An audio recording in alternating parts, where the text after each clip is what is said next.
Вие сте. Да, да.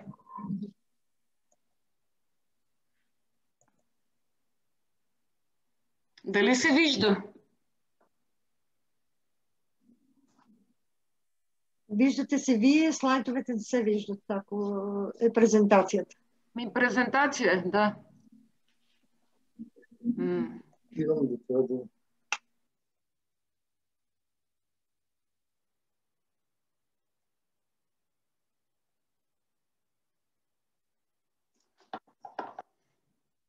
Да, вече са на екран. Виждаме ги.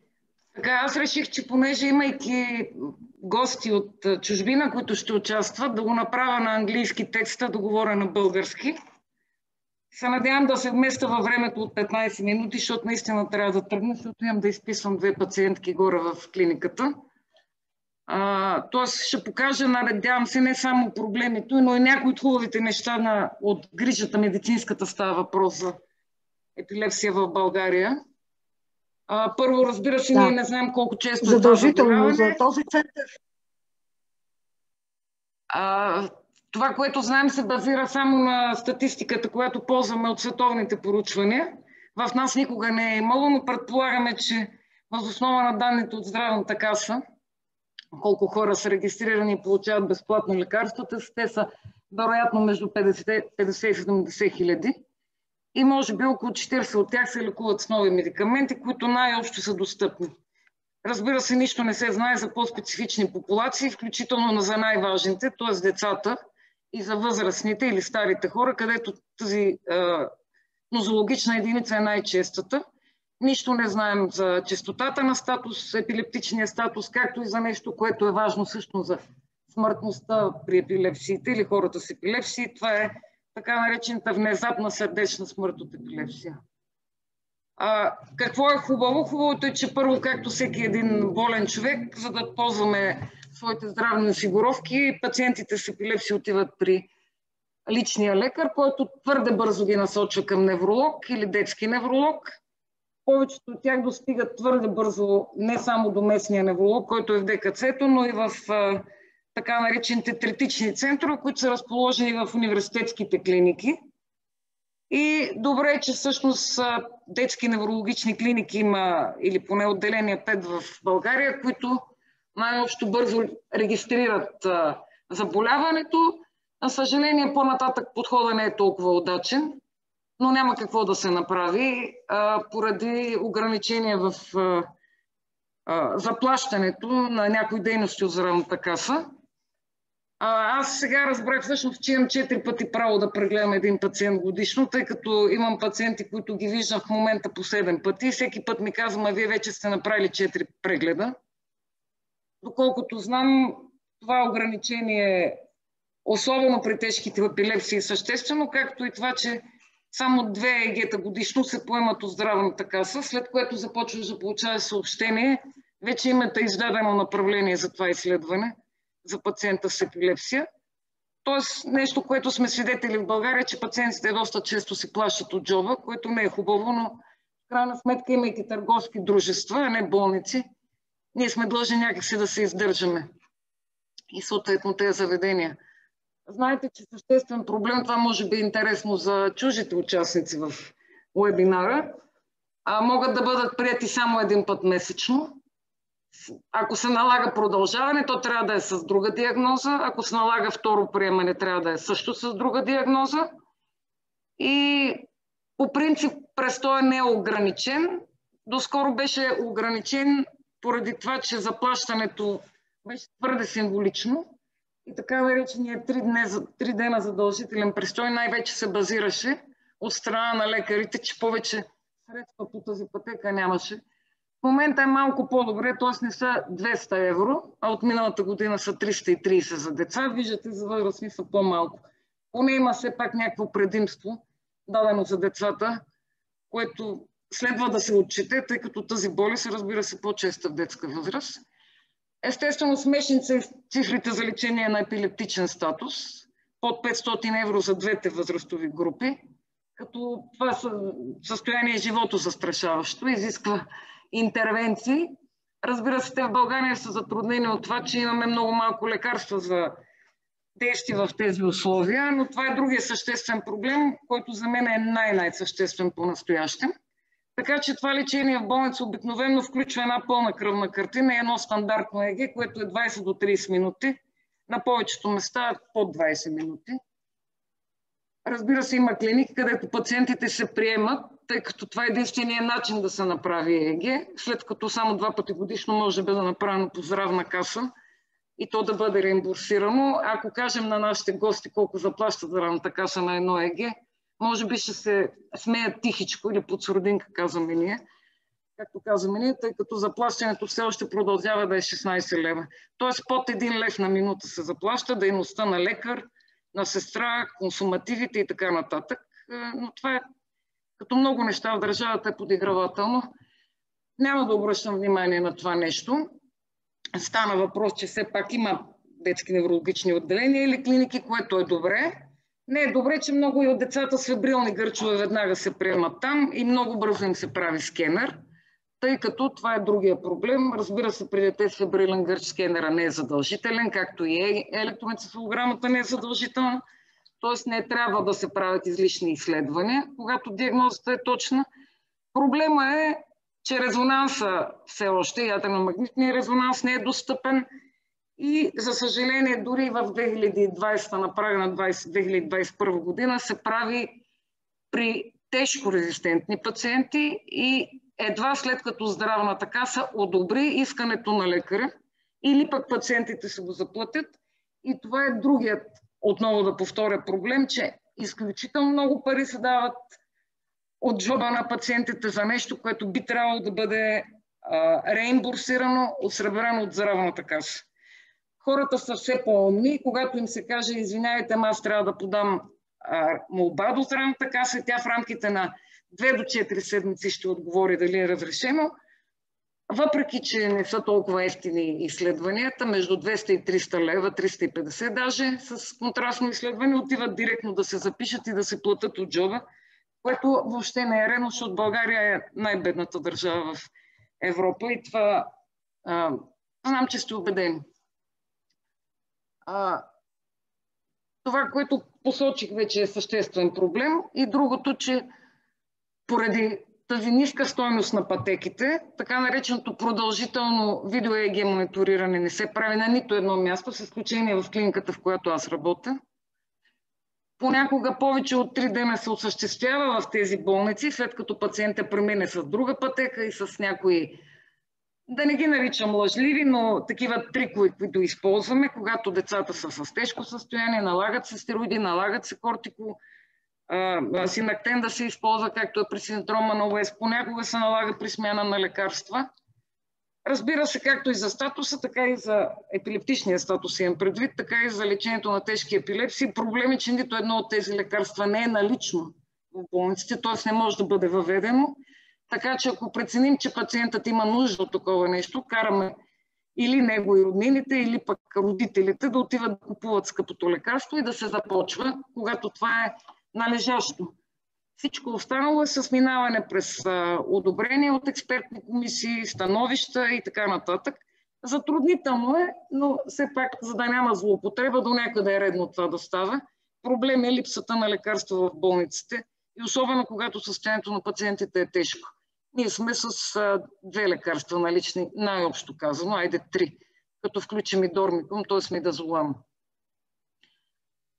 Това по отношение на терапията, което знаете как се осъществява, джипитата или, да не казвам тази обидна, все пак наистина, то не е обращение, общо практикуващите лекари следват инструкциите на специалистите, могат да се правят някои промени от невролози или от детски невролози и все пак ограничение брой епилептолози, ако въобще има, то няма такава специалност в България, има европейска специалност, които са действително само от университетските клиники.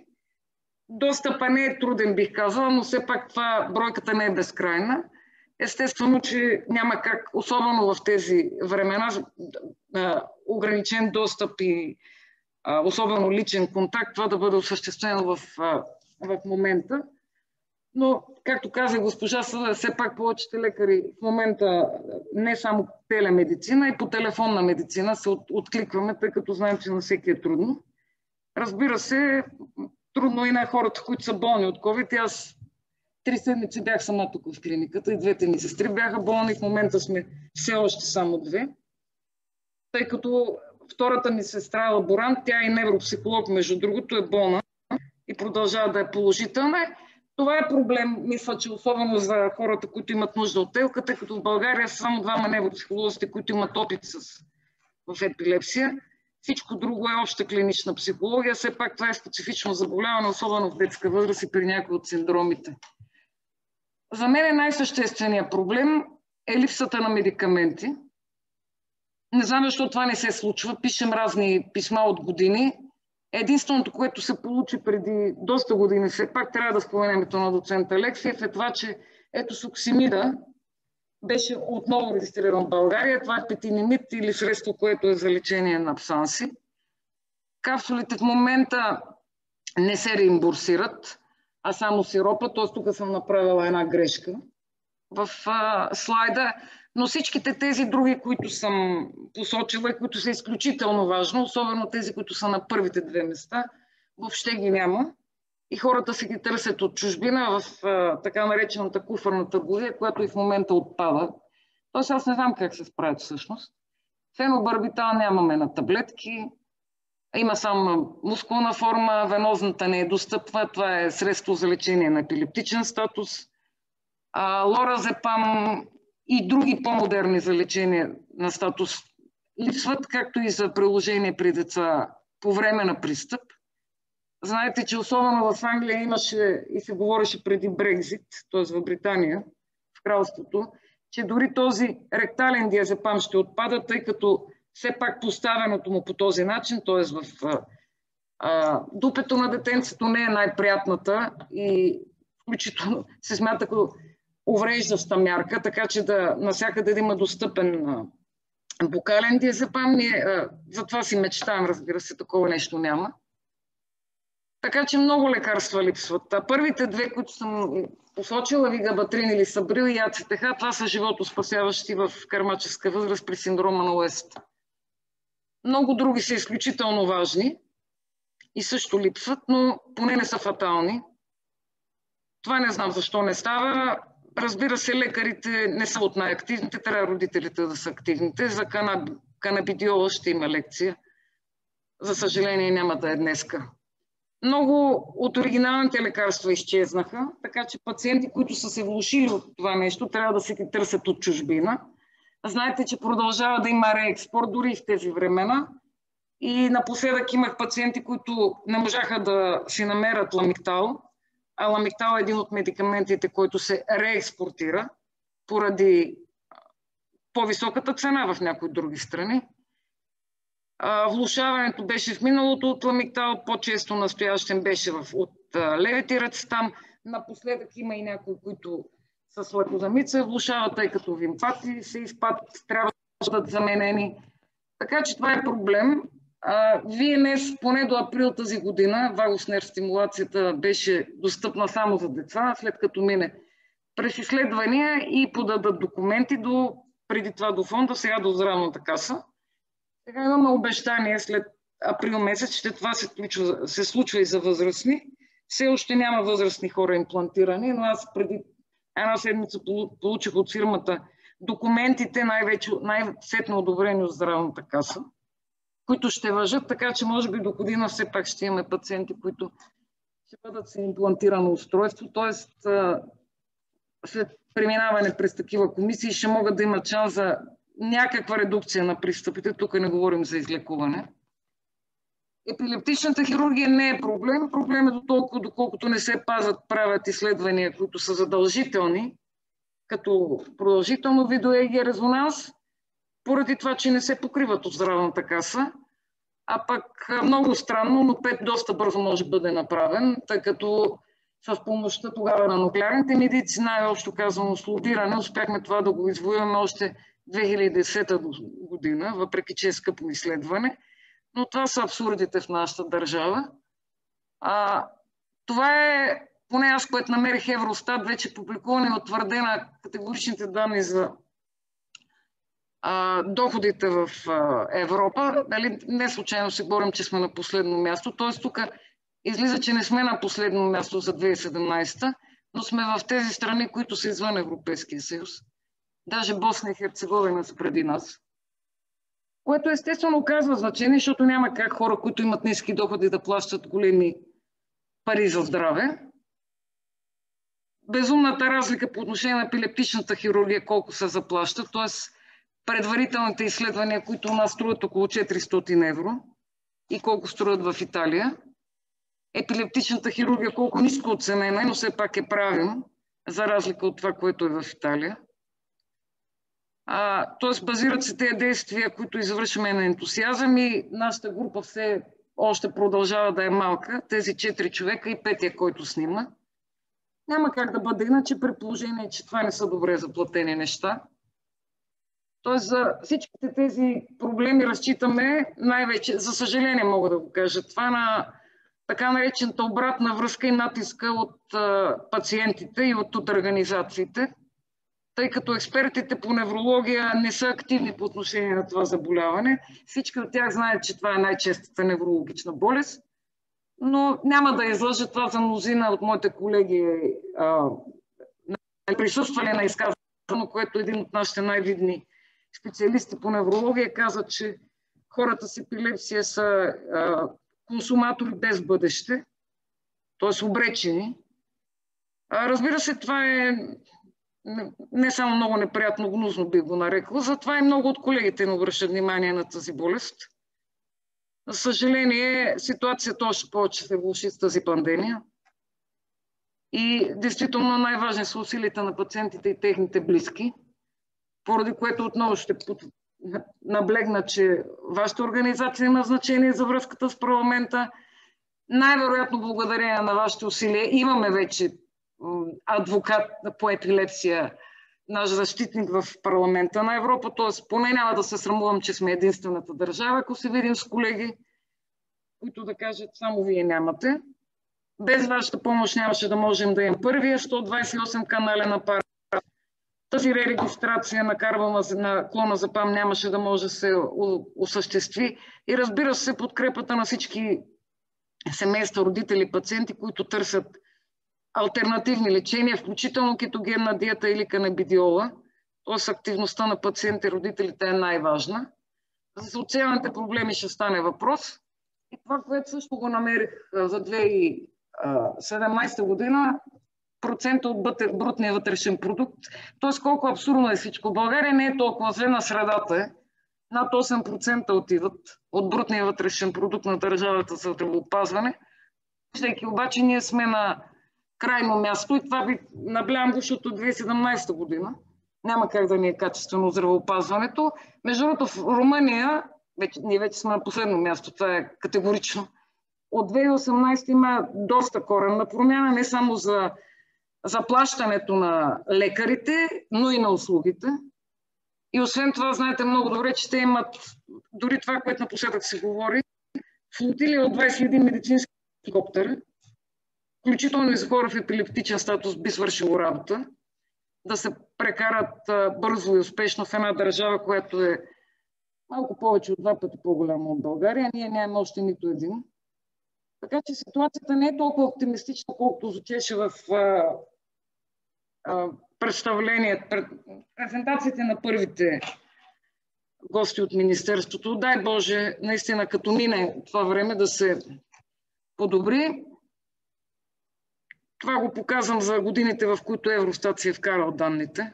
Не може ние да искаме Швеция, за която толкова често напоследък говорим, тя да има 10 пъти повече разходи за здравеопазване и да постига същото, което ние постигаме. Затова и резултатите в момента са ни такива. Жалко за пациентите, разбира се, техните семейства. Лекарите горе-долу се справяме. Това е най-известното нещо, с което България прочута по света. Разбира се, нашата ситуация хич не е розова, особено в момента. И особено с грижите за болните от епилепсия. Но най-вече защото това се приема като стигма и тук ролята на Министерството на образованието е изключително важно. Но това е едно лечимо заболяване, поради което завършвам в тази мисъл, че докато има живот, има надежда. И дай Боже повече хора да останем живи след тази неприятност коронавируса и да можем да продължим да се борим заедно за по-добрия живот на нашите болни с епилепсия. Благодаря ви за вниманието. Много ви благодаря, доцент Димова. Искам само да кажа, че аз поздравявам нашите лекари. Наистина нашия достъп до тях е много по-лесен, отколкото навсякъде другаде, както съм разговаряла. И това, че можем във всеки един момент да разчитаме, да им се обадим наистина по телефона и да бъдем подкрепени в нашата битка и след това те да бъдат нашите наистина водители в заболяването. Не знае, но в България специално за епилепсията много малко пари се отделят във всяко едно отношение.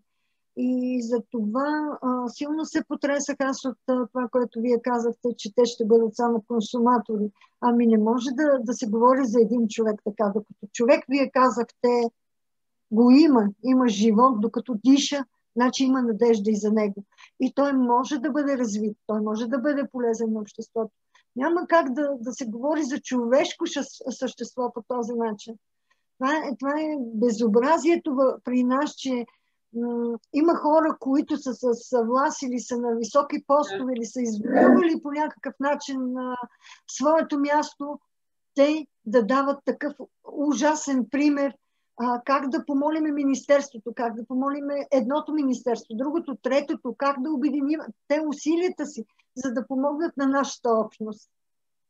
Когато има хора, които имат власт, които имат възможност да се изявяват и те да се изказват по този начин, това е жестоко. Това е жестокост. Да. Аз лично, не мога да го приема по никакъв начин. Вие знаете за кого говоря, но няма да цитираме. Да. Всеки да си носи кръста в крайна сметка. Мисля, че аз по принцип съм вярващ човек, по-скъв внучка съм, така съм възпитана, откакто съм се родила, независимо от всички строеве, които са минавали. И аз така казвам, не, има кой да съди. Всички ще се явим пред този съд накрая. Това, което искам наистина да благодаря на всички наши български лекари за това, че сте до нас във всичките тези ситуации и да кажа и да пожелая успех на Петя. Не знам Тони дали е успяла да се включи. Петя е вече на 4-ти километър с епистатус. Но няма тези медикаменти, за които вие говорите, които трябва да бъдат на разположение на всички тези лекари. Защото, нали знаете, че накрая ние обвиняваме лекарите. Ние не говориме, че заболяването или нещо, че някой не е осигурил медикаментите, ние казваме, ама лекарят не си свърши работата, не е така. Лекарят трябва да има инструментариум, сред който да си свърши работата. И това са медикаментите в България, както и някои други неща, както вие правите операциите, както и ВНС и така нататък.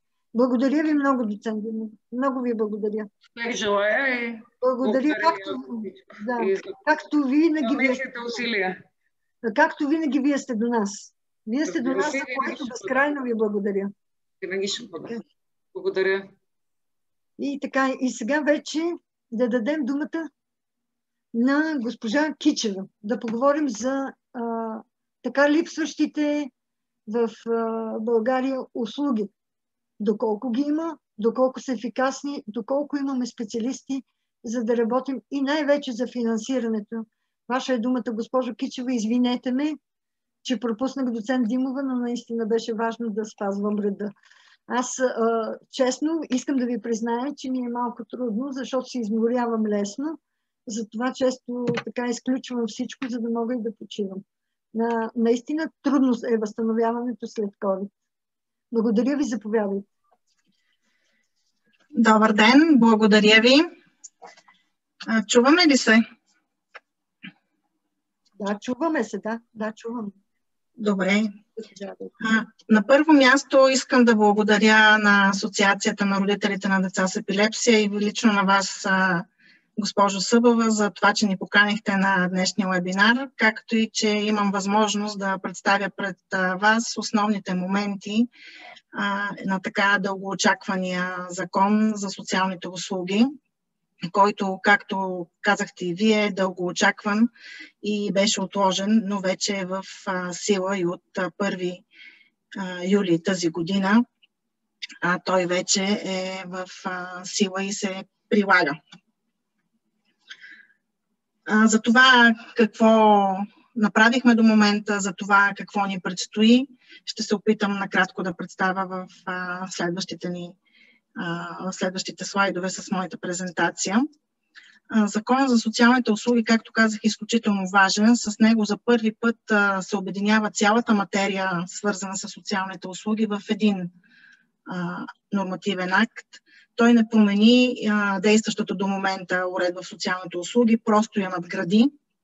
И с закона целим да подобрим механизмите не само за планиране, но и за финансиране, за контрол, за мониторинг, както и да повишим тяхното качество и ефективност на услугите, разбира се. Ще помоля за втория слайд с целите. Целите, които си поставя закона, са очертани като 5 основни.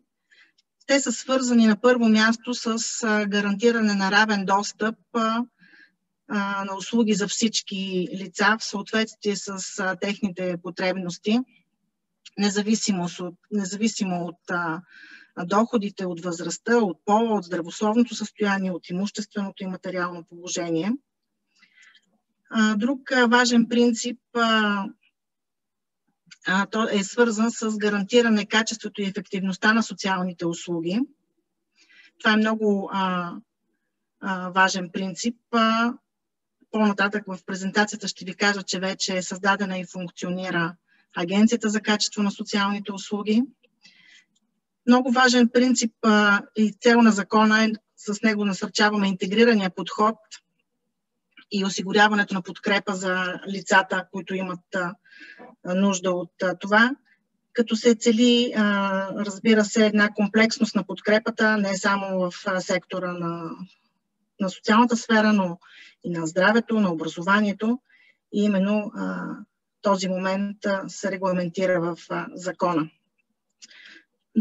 Друга важна цел е, че със закона насърчаваме интегрирания подход при осигуряването на подкрепа и гарантиране правото на всяко лице на живот в домашна среда и в общността.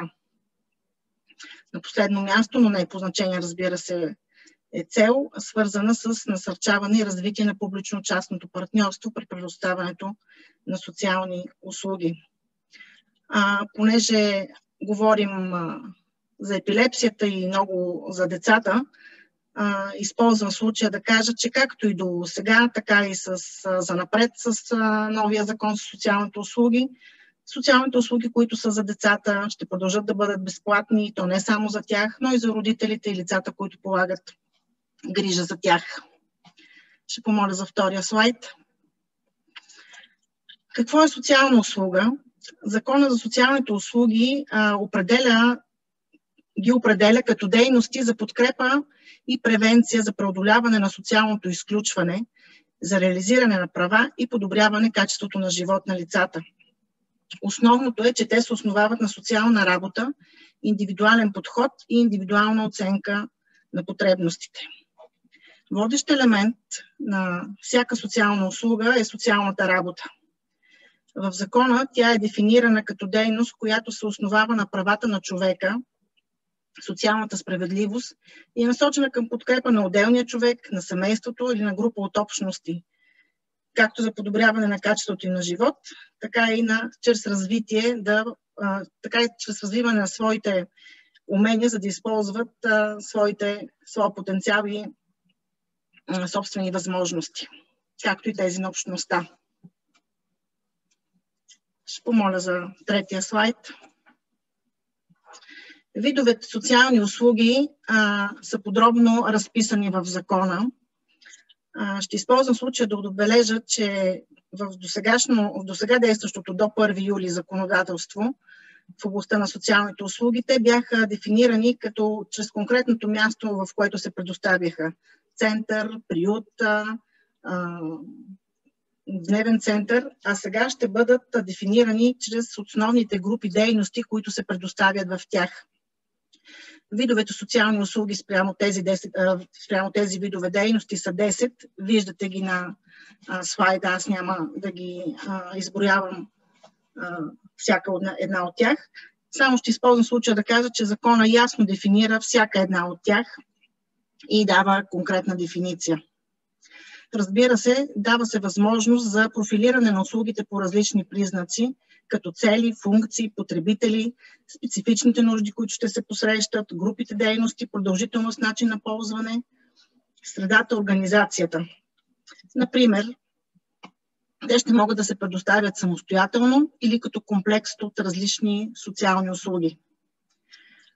Например, един пример и в тази насока, в една услуга за дневна грижа, разбира се, може да се предоставя самостоятелно, но в нея може доставчика да избере да предоставя услуги и за терапия, и за рехабилитация, и за придобиване на умения и така нататък. Това всичко в зависимост от нуждите, от потребностите на общността и това, което трябва да се посрещне като потребности на потребителите и хората от общността.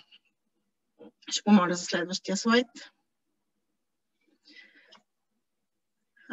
Както казах, социалните услуги и от първия слайд, който видяхте, стилистично представяйки отделните лица, които могат да ползват социални услуги, законът дефинира социалните услуги на общно достъпни и специализирани.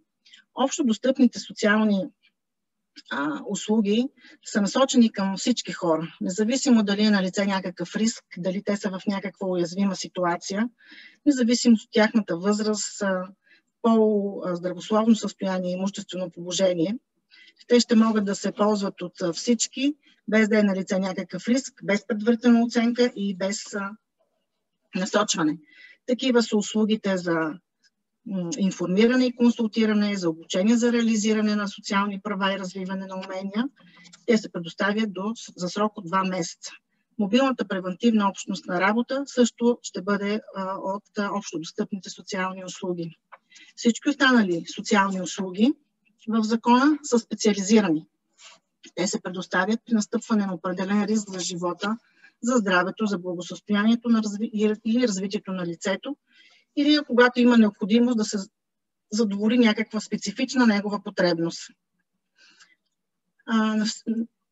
Пример за такива специализирани услуги, например всички социални услуги, които ще се предоставят за хората с увреждания, са специализирани. Те се предоставят в специализирана среда и са дефинирани като услуги конкретно за този определен кръг от лица. Ще помоля за следващия слайд. Все по-нарастващата необходимост от осигуряване на комплексна подкрепа за уязвимите групи е много важно, както казах и преди малко. Ето защо специален акцент в Закона за социалните услуги поставяме върху интегрирания подход и интегрираните междусекторни услуги, като правим разграничение между интегрирано предоставяне на подкрепа и интегрирани услуги. Интегрираното предоставяне на подкрепа може да бъде от различни системи, като целта е да постигнем интегрираност на действията и интегриран подход и подкрепа не само от социални услуги, но както и по-рано споменах и услуги от здравния, от образователния, както и или пък интегриран подход в рамките само на социалната система, но чрез подкрепа от различни социални услуги. В основата на интегрираното предоставяне на подкрепа ще са координационните механизми и взаимодействието между различните системи. Интегрираните междусекторни услуги осигуряват подкрепа на лицата чрез дейности от различни системи. Важното за тях е, че те се предоставят в рамките на обща организация и управление на услугата. За интегрираните услуги ще са относими всички общи правила, които са в закона, като е важно, че в закона е регламентирана не само социалната работа в изброените 2 сектора, здравна и образователен, а както и в други системи, както и подкрепата на лицата в тези системи. Може за следващия слайд, ако обичате. Благодаря. Този слайд е много важен и аз искам да обърна специален акцент върху него. Това са някои акценти, особени правила, които закона въвежда и считам, че са много важни не само по отношение на хората с увреждания, а по принцип. Закона за първи път въвежда подкрепа чрез заместваща грижа. Въведената заместваща грижа ще бъде важна част от подкрепата на децата и лицата с увреждания и техните семейства. В закона тя е определена като подкрепа на лица, полагащи грижи за зависими членове на семейството, но не само за деца. Например, родителите на деца с трайни увреждания, семействата на роднини и близки, приемните семейства, в които има настанени деца по реда на Закона за закрила на детето, семейства и лица, които полагат грижи в домашна среда за пълнолетни лица с трайни увреждания в невъзможност за самообслужване. Тя ще бъде за възрастни хора в невъзможност за самообслужване, в случай, че лицата, които обичайно полагат грижата за тях, не могат да я осигурят. Както важна цел също на заместващата грижа е, че тя ще бъде с цел превенция на раздялата и изоставянето на лицето. Македония също. Значи, Македония, Сърбия, България. Нещо по отношение на моята презентация ли? Не, чух някак. Така.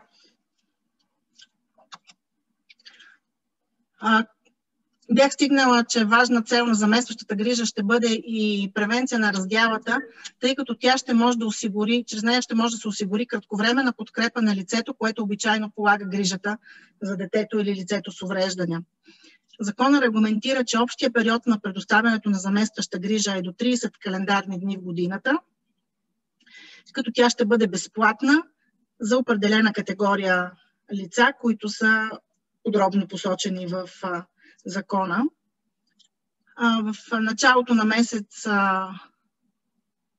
миналия месец на ноември беше приет и правилника за прилагане на закона за социалните услуги. В него много подробно са определени условията, при които може да се осигури заместваща грижа, като някои от тях са заболяване на лицето, което обичайно полага грижата, необходимост от краткосрочно заместване по семейни причини, необходимост от осигуряване на лично време на лицето или семейството, което обичайно полага грижата, участие на лицето, което полага грижата в различни групи за подкрепа и лицето, което желае да ползва този вид грижа. Има подробно описан ред, по който може да го направи тук. Друго нещо, което е много важен акцент в закона, това е ранната интервенция на уврежданията за деца. Всички знаем колко важно е, за да се осигури един добър старт за развитието на всяко дете, да могат на време да се хванат затруднения или някакви пропуски в развитието. Затова в закона се въвежда легална дефиниция на понятието ранна интервенция на уврежданията. Според закона това е специализирана подкрепа за деца с увреждания и деца в риск от забавяне в развитието до 7 годишна възраст, която включва ранно идентифициране на рисковете за детското здраве и развитие, прилагане на мерки за ранно въздействие с цел подобряване на състоянието и развитието на децата и изграждане на умения за тяхното отглеждане. Много важно е също така, че услугите за подкрепа на родителите, не само по отношение на ранната интервенция на уврежданията, но и за подкрепа при формиране на родителски умения, консултиране по въпросите на ранното детско развитие, за отглеждането на децата, също са безплатни и не се заплащат от лицата. Акцент в закона е и ползването на социални услуги от лица, поставени под запрещение. В закона е запазен специалния ред, който беше въведен в законодателството по отношение на тези лица още през 2016 година. Сегашният закон само надгражда тази уредба с няколко основни момента. На първо място, законът изрично регламентира, че настойникът или попечителят на лицето, поставено под запрещение, е длъжен да се съобрази с желанието на лицето и да му съдейства за насочването и ползването за избраната от него социална услуга. Въведено е задължение на дирекции социално подпомагане незабавно да предприемат необходимите действия при изразено желание за прекратяване на ползването на услугата от лице, поставено под запрещение.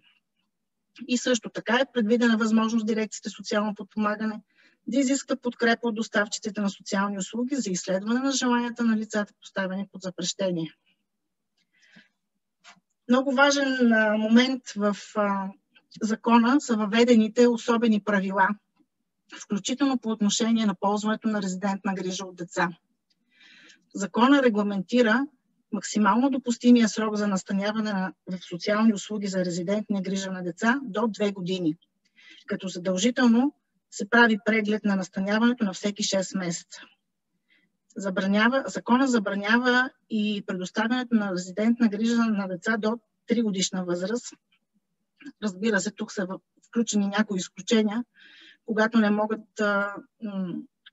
изключенията се допускат, когато детето е с много тежки увреждания и по никакъв друг начин не може да се осигури постоянното медицинско наблюдение и медицинска грижа. В подкрепа и на процеса на деинституционализация на грижата за деца е важно да отбележим, че Закона за социалните услуги регламентира, че в срок до 1 януари на следващата година, на 2021, следва да бъдат закрити всички оставащи специализирани институции за деца. Това са домовете за деца лишени от родителска грижа, които се управляват от общините, и домовете за медико-социални грижи за деца, които се управляват от Министерството на здравеопазването. Може ли следващия слайд? Както ви казах, много неща направихме до момента във връзка с Закона за социалните услуги, но и много неща предстоят. Така, например, към момента е приета почти цялата подзаконова нормативна уредба, необходима за прилагането на закона. Вече е създадена и от месец септември тази година функционира Агенцията за качеството на социалните услуги. Нейните основни функции са свързани с осъществяването на контрол и мониторинг на предоставянето на услугите, лицензирането на доставчиците на социални услуги, отправяне на предложения до министъра за разработване на нормативни стандарти, оказване на методическа подкрепа и, разбира се, много важна функция, свързаното с разработване на критерии за анализ на добри практики за високо качество и ефективност на социалните услуги, както и агенцията ще извършва подбор на такива практики и ще предлага утвърждаването им на национално ниво. През месец септември Министерският съвет одобри тарифата за таксите за издаване и подновяване на лиценз за предоставяне на услуги, в зависимост от различния вид услуга, за който ще се извършва лицензирането. Споменах по-напред в презентацията, че в началото на месец ноември, на 4-ти, Министерския съвет прие и правилника за прилагане на закона. В него вече подробно са разширени някои неща, които следваха да се доизчистят и да улеснят прилагането на закона. Важно в тази насока е да се спомене, че във връзка с издадените направления по Закона за хората с увреждания, в правилника е регламентирано, че когато има такова издадено направление и не се изготвя предварителна оценка, а лицето с увреждане директно представя на ръководителя на социалната услуга, издаденото му по реда на Закона за хората с увреждане направление. Основният ни фокус и усилия сега са насочени към разработването на два също много важни подзаконови нормативни актове. Това е наредбата за планирането на социалните услуги и наредбата за качеството на социалните услуги. В тях ще се регламентират подробно моменти, свързани както в наредбата за планирането с Националната карта на социалните услуги. Тя ще е съобразена с броя и демографските профили на населението и следва да се приеме от Министерския съвет до края на следващата година, 2021. Разбира се, не е възможно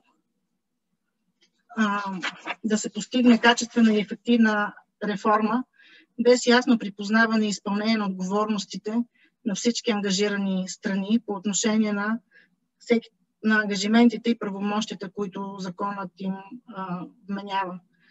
Това важи както за държавните институции на национално ниво, така и за всички ангажирани участници на местно. Местната власт е много важен участник в процеса. Общините имат много важна роля в почти всички процеси, както при планирането, управлението и предоставянето на социалните услуги, така и в процесите, свързани с осъществяването на контрол и мониторинг на общинско ниво, възлагане и предоставянето на услуги на частни доставчици и други. От това как те и всички останали ще препознаят своята роля и ще